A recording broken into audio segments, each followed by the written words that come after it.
علی بھائی سوال یہ ہے کہ کیا دو سگی بہنوں سے ایک وقت میں نکاح کیا جا سکتا ہے یا نہیں؟ میری دعا ہے جی آپ کا ایک سے ہی نکاح ہو جائے، یہاں تو لوگوں کا ایک نکاح بھی نہیں ہو رہا۔ تو اب جو بیچارے کنوارے سنیں گے وہ کہیں گے یار دو سے اکٹھا نکاح، تو وہ تو ہمارا تو ایک سے بھی نہیں ہو رہا۔ دو بہنوں سے اکٹھا نکاح قرآن نے حرام قرار دے دیا۔ دیکھیں سورۃ النساء کی جو آیت نمبر ہے نا 24، جو پارہ نمبر 4 کی آخری آیت ہے، اس میں نا محرمات ابدیہ اللہ تعالیٰ نے بیان کر دی ہیں، ایسے رشتے جو ہمیشہ کے لیے اللہ تعالیٰ نے حرمت والے قرار دے دیے ہیں نکاح کے پوائنٹ آف ویو سے، کہ ان کے ساتھ اب نکاح نہیں ہو سکتا۔ اس میں آپ دیکھیں کون کون سے رشتے ہیں جو اللہ تعالیٰ نے بیان کیے ہیں، پارہ نمبر 4 کے بالکل اینڈ پہ جا کے آیت نمبر 23 ہے جی، 24 نہیں ہے 23۔ اعوذ باللہ من الشیطان الرجیم، حرمت علیکم امہاتکم، حرام کر دی گئی ہیں تم پر تمہاری مائیں، ماں سے کسی کی شادی نہیں ہو سکتی، نکاح نہیں ہو سکتا۔ وبناتکم، اور تمہاری بیٹیاں، واخواتکم، اور تمہاری بہنیں، وعماتکم، اور تمہاری پھوپھیاں، یعنی آپ کی جو والد کی سگی بہن ہے، وخالاتکم، اور تمہاری خالائیں، والدہ کی بہن، وبنات الاخی، اور بیٹیاں بھائی کی، بھتیجیاں، وبنات الاختی، اور بیٹیاں بہن کی یعنی بھانجیاں۔ یہ وہ سارے ہیں جن سے آپ نکاح نہیں کر سکتے۔ وَأُمَّهَاتُكُمُ اللَّاتِي أَرْضَعْنَكُمْ، اور وہ مائیں جو دودھ کے رشتے سے تمہاری مائیں ہیں، جن کا دودھ تم نے پیا ہوا ہے، ان سے بھی تمہارا نکاح نہیں ہو سکتا۔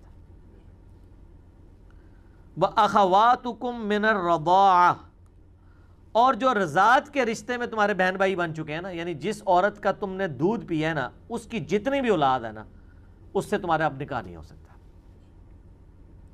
وَأُمَّهَاتُ نِسَائِكُمْ، اور تمہاری بیویوں کی جو مائیں ہیں نا، ساس، وہ بھی آپ کے اوپر ہمیشہ کے لیے حرام ہے، چاہے آپ کی بیوی مر بھی جائے، آپ اپنی ساس کے ساتھ شادی نہیں کر سکتے۔ اس میں پھر اختلاف ہے کہ کہیں پہ نکاح ہوا تھا، رخصتی سے پہلے طلاق ہو گئی، تو اب کیا ایسی عورت کی ماں کے ساتھ شادی ہو سکتی ہے؟ تو صحابہ کی اکثریت کہتی ہے کہ نہیں، جس عورت سے ایک دفعہ بھی آپ کا نکاح ہو گیا، چاہے آپ نے اس سے ازدواجی تعلق قائم کیا یا نہیں کیا، رخصتی ہوئی یا نہیں ہوئی، اب اس کی ماں آپ کے اوپر ہمیشہ کے لیے حرام ہے۔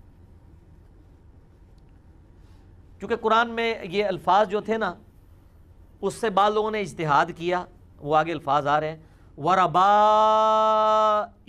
اللَّاتِي فِي حُجُورِكُم مِّن نِّسَائِكُمْ، اور ایسی عورتیں ہیں جن سے تم شادی کر چکے ہو، ان کی جو بچیاں ہیں جو پہلے خامن سے تھی، وہ بھی تمہارے لیے حرام ہے، وہ تمہاری بیٹیوں کی مانند ہے۔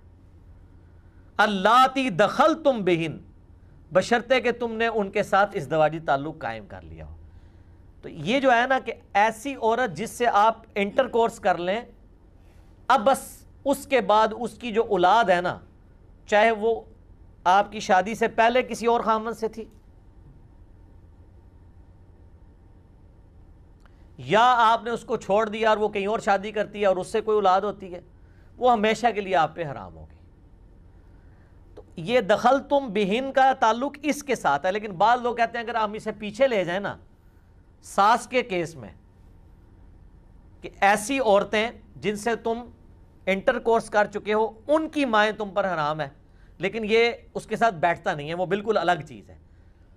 تو صحابہ کرام بہرحال اس کو، چونکہ صحابہ دین میں حجت ہیں قرآن سمجھنے کے اعتبار سے، وہ اس کو حلال نہیں سمجھتے تھے، چاہے ازدواجی تعلق قائم کیا یا نہیں کیا، وہ کہتے تھے جو ایک دفعہ جس پہ آپ کی بیوی کے طور پہ نام بولا گیا، چاہے رخصتی ہوئی ہے یا نہیں ہوئی، نکاح ہو گیا، اب اس کی ماں کے ساتھ آپ شادی نہیں کر سکتے، وہ ساس ہمیشہ کے لیے حرام ہے۔ فَإِن لَّمْ تَكُونُوا دَخَلْتُمْ بِهِنَّ فَلَا جُنَاحَ عَلَيْكُمْ، ہاں اگر تم نے ان کے ساتھ ازدواجی تعلق قائم نہیں کیا اپنی بیویوں کے ساتھ، تو پھر ان کی ماؤں کے ساتھ تمہارا ان کی اس اولاد کے ساتھ نکاح ہو سکتا ہے جو اگلے خامدوں سے تھی، جو پہلے گزر چکے. ساس کا معاملہ اس میں نہیں. وَحَلَائِلُ أَبْنَائِكُمُ الَّذِينَ مِنْ أَصْلَابِكُمْ وَأَن تَجْمَعُوا بَيْنَ الْأُخْتَيْنِ، اور جو یعنی تمہارے بیٹے ہیں ان کی بیویاں، جو صلبی تمہاری اولاد ہے ان کی بیویاں بھی تم پہ ہمیشہ کے لیے حرام ہیں. کوئی شخص اپنی بہو کے ساتھ شادی نہیں کر سکتا، چاہے اس کو طلاق دے دی ہو اس کے خامند نے، چاہے اس کا وہ بیٹا مر گیا، یہ نہیں ہو سکتا. وَأَن تَجْمَعُوا بَيْنَ الْأُخْتَيْنِ، اور یہ بھی حرام ہے کہ دو بہنوں کو ایک نکاح میں جمع کرو. جو آپ کا سوال یہ آخر میں آیا ہے، یہ جتنے محرمات کا ذکر ہوا آخر میں یہ اِلَّا مَا قَدْ سَلَف، سوائے اس کے جو پہلے ہو چکا. یعنی پہلے اگر یہ گناہ کیا تو توبہ کرو. اس کا یہ مطلب نہیں کہ اگر پہلے کسی نے کیا ہوا ہے تو وہ اب وہ رکھے گا، نہیں. اسلام میں جب 4 شادیوں کا حکم آیا نا تو جس نے پہلے 4 سے زیادہ کی تھی تو انہوں نے 4 سے اوپر والی سارے ان کو چھوڑ دیا. یہ نہیں ہے کہ وہ اب اسی طریقے سے چلتا رہے گا، نہیں، فوراً سے پہلے اس میں رجوع کرنا ہوگا. ان اللہ کان غفور رحیم، بے شک اللہ تعالیٰ بخشنے والا مہربان ہے.